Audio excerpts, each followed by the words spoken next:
வணக்கம் and welcome to diamond home appliances வழங்கும் ருசிக்கலாம் வாங்க. ருசியான ரெசிபிஸ் நிறைய நீங்கள் பார்த்து தெரிஞ்சுட்டு இருந்திருப்பீங்க. ஸோ அந்த வகையில் இன்றைக்கும் ஒரு ருசியான ரெசிபி தான் உங்களுக்காக காத்துட்ருக்கு.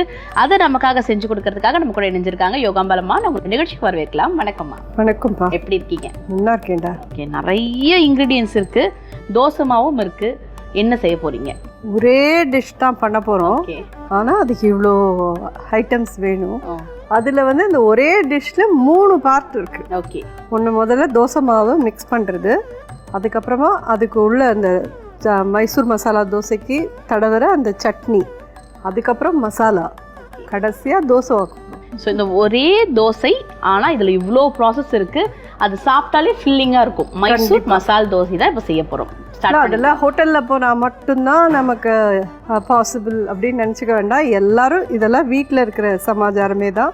நீங்கள் எல்லோரும் கண்டிப்பாக யூஸ் பண்ணிக்க முடியும். ஒரு கால் நான் யூஸ் பண்ணுற ஏதாவது ஒரு இன்க்ரீடியன்ட் உங்களுக்கு கிடைக்காதுன்னு தோணித்துன்னா, வாங்க முடியாதுன்னு தோணித்துன்னா, அதுக்கு ஆல்டர்னேட் நீங்கள் என்ன பண்ணிக்கலாம் அப்படின்றதையும் நான் சொல்லி. Okay fine. சரியா? தோசை மாவு கொடுத்துருங்க. இது நம்ம வழக்கமாக வீட்டில் அரைக்கிற அந்த தோசை மாவு தான். ஆனால் மசாலா தோசைக்கு மட்டும் அந்த தோசை மாவு செட் ஆகாது. இந்த மைசூர் மசாலா தோசைக்கு இதோட கூட இன்னும் கொஞ்சம் கடலை மாவு,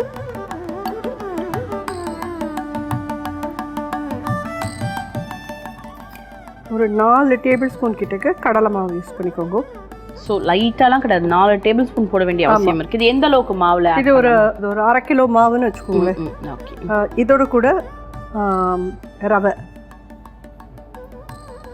இது ஒரு 2 டேபிள் ஸ்பூன். இதோட கூட அரிசி மாவு. நம்ம வீட்டில் அரைக்கிறதெல்லாம் இட்லி கம் தோசை பேட்டராக தான் அரைப்போம், 4:1 அப்படின்றதுல. அதே மாதிரி கடலை மாவு நம்ம சேர்க்க மாட்டோம். கடலை பருப்பு நீங்கள் மசால் தோசைக்கு மட்டும் அரைக்கிறேன்னா 1 கப்பு பச்சரிசி, 1 கப்பு புழுங்கரிசி நினச்சிக்கோங்க, 1/2 கப்பு உளுத்தம்பருப்பு, 1/4 கப்பு கடலைப்பருப்பு. இதை நினச்சிட்டு நீங்கள் எல்லாத்தையும் ஒன்றா சேர்த்து போட்டு அரைச்சி எடுத்துட்டேன்னா ஈஸியாக மசால் தோசைக்கான தோசை வந்துடும். ஓகே. ஸோ இதில் அரிசி மாவும் ஆட் பண்ணலாம். ஏன்னா இது இட்லி கம் தோசை மாவு இல்லையா, அது ஏன்னா மாவில் உப்பு இருக்குது, எக்ஸ்ட்ராவாக நம்ம இப்போ கலந்துருக்கோம் இல்லையா, அதுக்கெல்லாம் சேர்த்து. ஸோ நாளைக்கு மைசூர் மசால் தோசை ஊற்றுற பிளானுக்கு வந்தாச்சு. நீங்கள் சொல்கிற மாதிரியே நாங்கள் எல்லாம் ஊற வச்சிட்ட பிறகும் அந்த பேட்டர்லேயும் நாங்கள் இதெல்லாம் ஆட் பண்ண வேண்டிய அவசியம் இருக்கா? இல்லை, நீங்கள் பேட்டரில் வந்து கடலைப்பருப்பு போட்டு நீங்கள் அரைக்கிறேன், பச்சரிசி யூஸ் பண்ணிட்டேன் அப்படின்னு சொல்லி சொன்னால் நீங்கள் இதெல்லாம் ஆட் பண்ணவே வேண்டாம். வெறும் அந்த பேட்டர் மட்டும் வச்சுட்டோம். ஆனால் நெக்ஸ்ட் டே வாக்கும்போது நீங்கள் ரவையும் சர்க்கரையும் மட்டும் ஆட் பண்ணுவோம். சர்க்கரை வந்து மஸ்டா அப்படின்னு கேட்டேன்னா மஸ்ட்டுன்னு தான் சொல்லுவேன். ஏன்னா இதுதான் அந்த கலர் கொடுக்குறது. ஓகே. சொன்னா ஒரு 2 டீஸ்பூன் கிட்ட போட்டுருங்க. உப்பும் போட்டாச்சு, எல்லாம் போட்டோம், மிக்ஸ் பண்ணிடலாம்.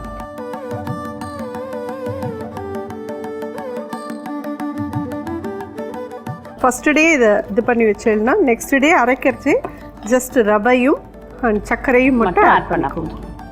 இதில் இன்னும் கொஞ்சம் தண்ணி ஆட் பண்ணிக்கலாம்ப்பா.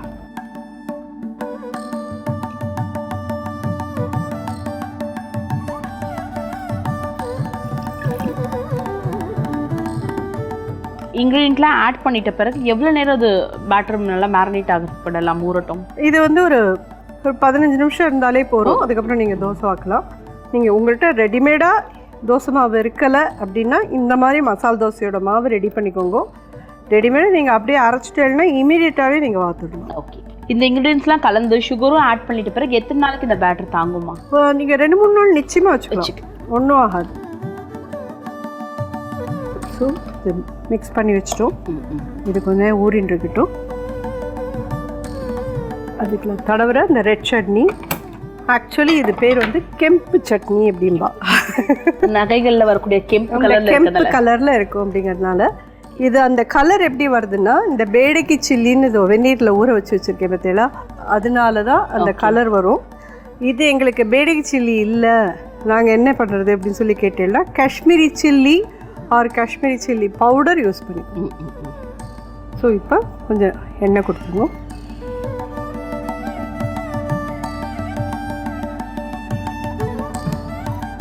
பூண்டு,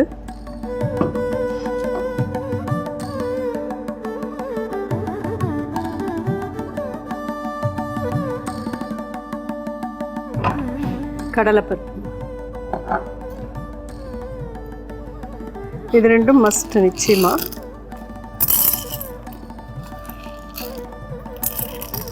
வெங்காயம், இந்த இதுக்கு ஒரு 1/2 வெங்காயம் போட்டுக்கோங்க போதும். இதில் புளியும் ஆட் பண்ணிடலாம்ப்பா. சின்னதாக ஒரு நெல்லிக்காய் சைஸ்க்கு புளி.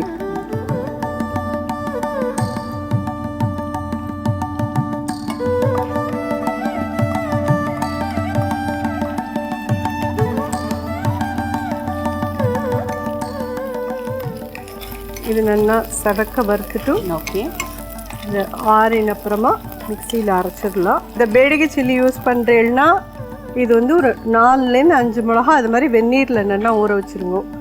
அப்படி இல்லை நார்மல் தான் நீங்கள் யூஸ் பண்ண போகிறீங்கன்னா ஒரு 3 மிளகா ஊற வச்சுட்டு காஷ்மீரி சில்லி பவுடர் 1 ஸ்பூன் போட்டு அரைச்சிடும். ஓகே. இது ஜென்ரலாக இந்த சில்லி என்ன காரம் லெவல்லமா இருக்கும்? பிகாஸ் காஷ்மீரி சில்லி அதில் காரம் இருக்காதுன்னு தெரியும். இது மாதிரி பேடிகை சில்லியில் கொஞ்சம் காரமும் இருக்கும், கொஞ்சம் கலரும் இருக்கும். இது வந்து கொஞ்சம் ஒரு பஞ்சோட இருக்கிற மிளகா. இது பார்த்தெல்லாம் நல்லா செவந்துடுத்து தெரியறதா?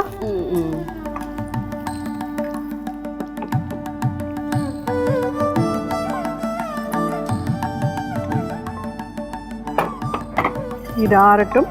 ஸ்டஃபிங் பண்ணுற மசாலா பண்ணிட்டோம். எண்ணெய் கொடுத்துருங்க, நெய் ஊற்றி,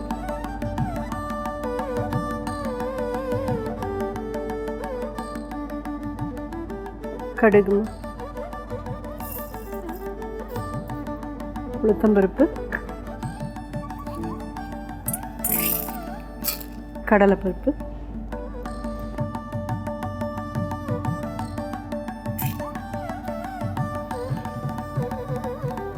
வெங்காயம் போடுறேன். ஓகே.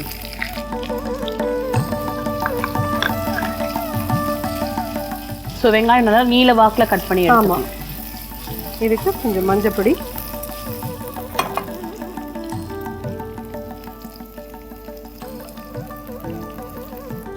இஞ்சி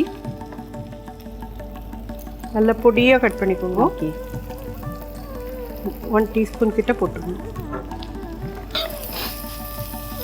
நான் இன்னும் பச்சை மிளகா போடல பார்த்தேன்னா.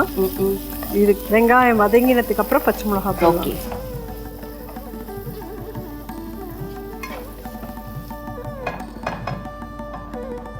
இப்பயுமே உருளைக்கிழங்கு போட்டுடலாம். ஸோ ஸ்டில் பச்சை மிளகா நம்ம போடலை, கடைசியாக தான் போடணும். ஓகே. ஏன் அந்த வித்தியாசமா? ஏன்னா இது கெம்பு சட்னியே உங்களுக்கு நல்ல காரமாக இருக்கும். ஓகே. மசாலாவும் ரொம்ப காரமாக இருந்ததுன்னா நம்ம யாராலையும் சாப்பிடவே முடியாது. இதுக்கு தேவையான உப்பு கொடுக்கணும்.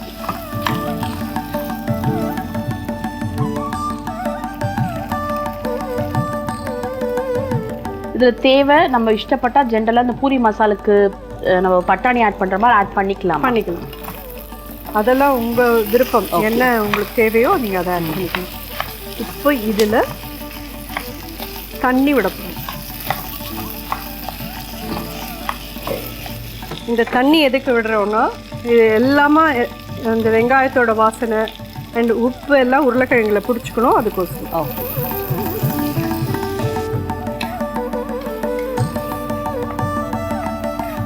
இப்போ பச்சை மிளகாய் ஆட் பண்ணலாம்.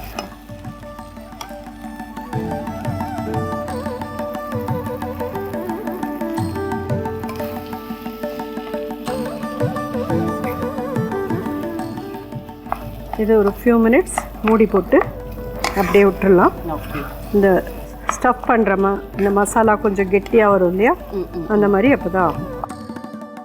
ஸோ ஆல்மோஸ்ட் நம்ம ஸ்டஃப் பண்ண வேண்டிய மசாலாவும் தயாராகிடுச்சு, தோசை பேட்டரும் தயார், சட்னியும் அரைக்க வேண்டியது தான் இருக்குது, தோசை சுட வேண்டிய ப்ராசஸ் இருக்குது. அப்புறத்துக்கு நான் தயாராக காத்துட்ருக்கேன், அதுக்கு சட்னி தான் அரைக்க போகிறோம். போயிடலாமாம்மா? கண்டிப்பாக. இந்த பேடகி சில்லி எடுத்துக்கிறேன்ப்பா. ஓகே. நான் 4 மிளகா கிட்ட போட்டுருக்கேன். உங்களுக்கு தேவைப்பட்டவாளுக்கு இன்னும் காரமாக வேணும்னா எடுத்துக்கோங்க. உங்களுக்குலாம் காரம் பிடிக்குமா? சுடுங்க, காரமாக சுடுங்க. அந்த ரியல் டேஸ்ட் நம்ம டேஸ்ட் பண்ணிடலாம். உப்பு போடணும்ப்பா.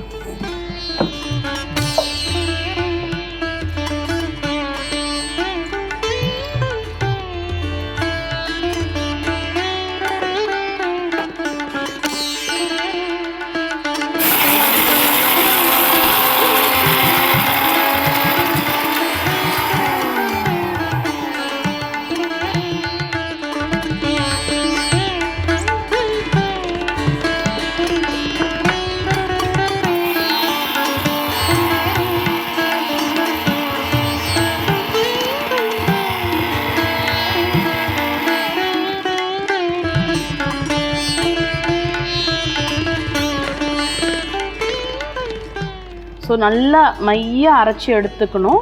இதில் நீங்கள் தண்ணி எக்ஸ்ட்ரா ஆட் பண்ண இந்த மிளகா ஊற வச்சிருந்த வாட்டர் அதையே யூஸ் பண்ணாலே அவ்வளோதான். ஏன் இது மையா அது பண்ண தோசை மேலே நம்ம இதை தடவரத்தே பருப்பு அப்படியே இருந்ததுன்னா தோசை கிழிஞ்சு போயிடும். Okay okay.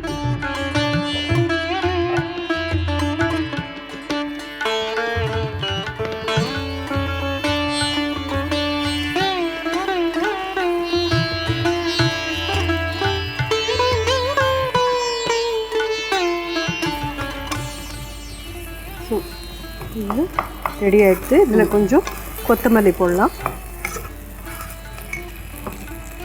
அடுப்பை அணைச்சிடுறேன்.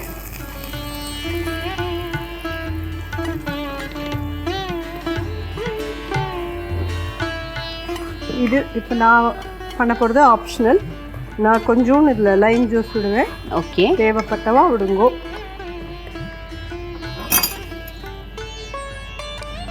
ஜஸ்ட் ஒரு 1/2 டீஸ்பூன் போடுவோம்.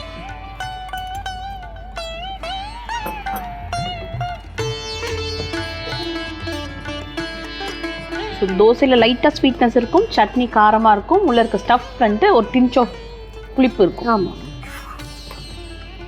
ஸோ இப்போ நம்ம தோசையை ரெடி பண்ணலாம். வாங்க.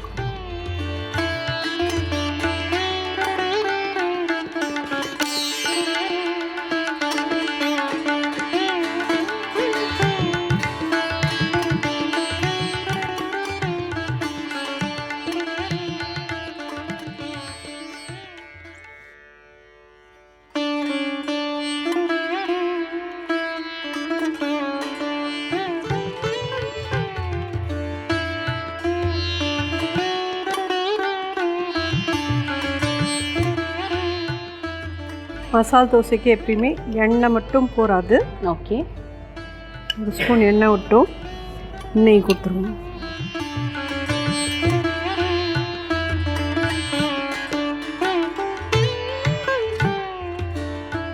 அதாவது மேலே இருக்கிற மாவெல்லாம் நல்லா வெந்துடணும். அதுக்கப்புறமா தான் நீங்கள் அந்த கெம்பு சட்னி தடவணும். இல்லைன்னா முன்னாடியே தடவினா மிக்ஸ் செஞ்சு வந்துடும்.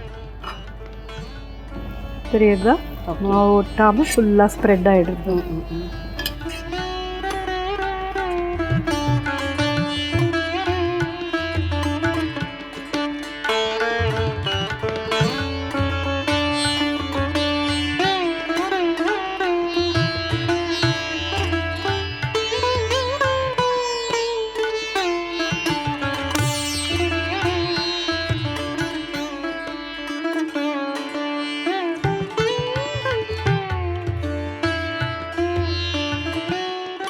அதே மாதிரி இது இன்னொரு சைட் நம்ம திருப்பி போட முடியாது, இந்த சைட் மட்டும்தான். ஓகே, ஸோ இதை ஒரு சைடில் தான் பண்ணணுங்கிறது நிதானமாக வச்சுருந்தா நீங்கள் ஸ்லோ குக்கிங் பண்ண வேண்டிய அவசியம் இருக்கு.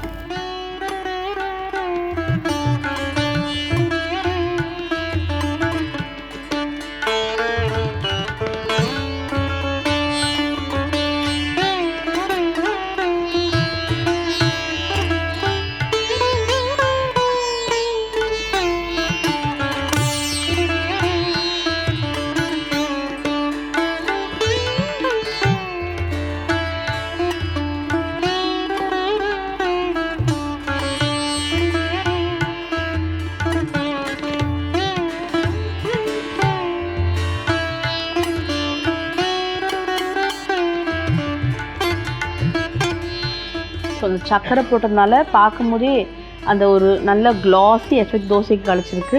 அந்த கோல்டன் டின்ச்சும் நல்லா வந்திருக்கு. இது இப்படியே கொஞ்ச நாள் தவாவில் இருக்கட்டும். ஓகே,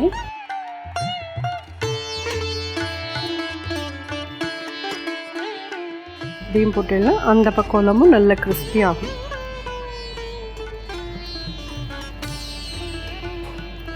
தெரியுதா? ஓகே, ரெண்டு பக்கமுமே நல்லா. மைசூர் மசாலா தோசை. தோசை மாவு ஒரு 1/2 லிட்டர் எடுத்துக்கோங்க. அதில் 4 டேபிள் ஸ்பூன் கடலை மாவு போடுங்க, 1 டேபிள் ஸ்பூன் ரவை போடுங்க, 4 டேபிள் ஸ்பூன் அரிசி மாவு போடுங்க, உப்பு, சர்க்கரை வந்து 2 ஸ்பூனாவது போடுங்க. உப்பு கொஞ்சம் தேவையான அளவு போட்டு கொஞ்சமாக தண்ணீர் விட்டு நல்லா மிக்ஸ் பண்ணி ஒரு 15 to 20 மினிட்ஸ் அதை சைடில் வச்சுருங்க. அது தோசை ரெடி பண்ணுற வரைக்கும் தோசைக்கு தடவர சட்னி ரெடி பண்ணலாம். கெம்பு சட்னி. ஒரு கடாய் எடுத்துக்கோங்க, அதில் கொஞ்சமாக எண்ணெய் விட்டு பூண்டு பல் ஒரு 4 பல்ல வதக்கிட்டு அதுலேயே கடலைப்பருப்பு ஒரு 2 டேபிள் ஸ்பூன் போட்டு வெங்காயம் ஒரு 1/2 வெங்காயம் ஒரு சின்ன நெல்லிக்காய் அளவுக்கு புளியும் பிச்சு போட்டு நல்லா வதக்கிடுங்கோ. வதக்கினதெல்லாம் ஒரு மிக்சியில் எடுத்துட்டு அதோடு கூட Byadagi chilli or Kashmiri chilli powder ஏதானு ஒன்று வச்சு நீங்கள் உங்களுக்கு தேவையான அளவு காரத்தை யூஸ் பண்ணி உப்பும் சேர்த்து போட்டு நல்லா தண்ணி விட்டு வெண்ணெய் மாதிரி அரைச்சி எடுத்துட்டுருக்கோம். மசாலா தோசைக்கு மசால் பண்ணுறதுக்கு வேக வச்ச உருளைக்கிழங்கு ஒரு 4 உருளைக்கிழங்கு எடுத்துக்கோங்க. 2 பெரிய வெங்காயம் நீளமாக கட் பண்ணிக்கோங்க. ஒரு கடாயில் எண்ணெயை விட்டு கடுகு உளுத்தம்பருப்பு கடலைப்பருப்பு தாளிங்கோ, கருவேப்பிலை போடுங்கோ, வெங்காயத்தையும் போட்டு மஞ்சப்பொடியும் போட்டு நல்லா வதக்குங்கோ. அதோட கூட இஞ்சியும் பொடி பொடியாக நறுக்கி போட்டு வதக்கிடுங்கோ. அப்புறம் வேக வச்ச உருளைக்கிழங்கு அதில் ஆட் பண்ணுங்கோ. உப்பு தண்ணி எல்லாத்தையும் சேர்த்து நல்லா கலந்து விட்டுட்டு ஃபைனலாக அது மேலே பச்சை மிளகா தூவி கொத்தமல்லி தூவி நல்லா வேக விட்டு எடுத்தேன்னா ஜோரான மசாலா ரெடி ஆகிடுது. தவாவை நல்லா சூடாக வச்சுட்டு அதில் தோசை மாவை நல்ல மெல்லிசாக வாத்துட்டு நல்லா வெந்துடுத்துன்னு தெரிஞ்சதுக்கப்புறமா இந்த கெம்பு சட்னி அது மேலே தடவி அதுக்கப்புறம் நடுப்புற மசாலா வச்சு இந்த தோசைக்கு நல்ல எண்ணெய் பாதி நெய் பாதியாக விட்டு பண்ணினேன்னா ரொம்ப ருசியாக ரொம்ப ஜோராக இருக்கும். மைசூர் மசாலா தோசை அதுவும் வித் கெம்பு சட்னி தனியாக வைக்கிறேன்ப்பா. ஓகே,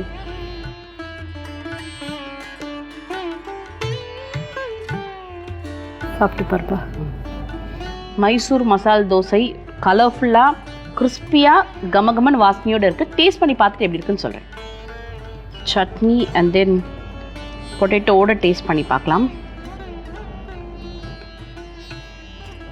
வேறு என்ன நான் சொல்கிறது, சூப்பராக இருக்குது. ஒவ்வொரு எபிசோடும் தான் சொல்லிகிட்ருக்கேன். உண்மையிலே அவ்வளோ நல்லா இருக்குது. தேங்க்யூம்மா. மைசூர் மசாலா தோசைலாம் நம்ம வெறும் ரெஸ்டாரண்ட்டில் போனால் மட்டும்தான் சாப்பிட முடியும், அப்படி கிடையாது. ஸோ இது மாதிரி ட்ரை பண்ண முடியும் எல்லாமே. இந்த தோசை மாவுலேயும் அவ்வளோ வேரியேஷன் இருக்குது. ஸோ கண்டிப்பாக இந்த ரெசிபி நீங்கள் ட்ரை பண்ணி பாருங்கள். Thank you so much. மைசூர் மசால் தோசை ரொம்ப ரொம்ப சூப்பராக இருக்குது. அந்த பொட்டேட்டோ கிரேவி அதே அந்த காரமான சட்னிக்கு அமேசிங்காக இருக்குது. சட்னி தனியாக வைக்கணுன்ற அவசியமே கிடையாது. ஆமாம், நல்லா அற்புதமாக இருக்குது. ஒன்ஸ் அகேன் நன்றி. கண்டிப்பாக இந்த ரெசிபி நீங்களும் வீட்டில் ட்ரை பண்ணி பாருங்கள். இதே போல் வேறு ஒரு இன்ட்ரெஸ்டிங்கான ரெசிபியோடு உங்களை நாங்கள் சந்திக்கிறோம். மற்றது மிஸ்ஸஸ் கிருத்திகா அண்ட் தென் யோகாம்பலமா telling bye from you all. நீங்கள் பார்த்துட்டு இருக்கிறது டைமண்ட் ஹோம் அப்ளையன்சஸ் வழங்கும் ருசிக்கலாம் வாங்க. நன்றி, வணக்கம். ருசிக்கலாம் வாங்க பரிசு போட்டிக்கான கேள்வி. இன்றைய நிகழ்ச்சியில் பேடிகை சில்லியில் என்னென்ன இருக்கும் என திருமதி யோகாம்பாள் சுந்தர் அவர்கள் கூறினார். இந்த கேள்விக்கான சரியான பதிலை 15 நிமிடத்திற்குள் அனுப்பும் முதல் 10 நபர்களில் ஒரு நபருக்கு டைமண்ட் ஹோம் அப்ளையன்சஸ் வழங்கும் ஒரு பரிசு காத்திருக்கிறது.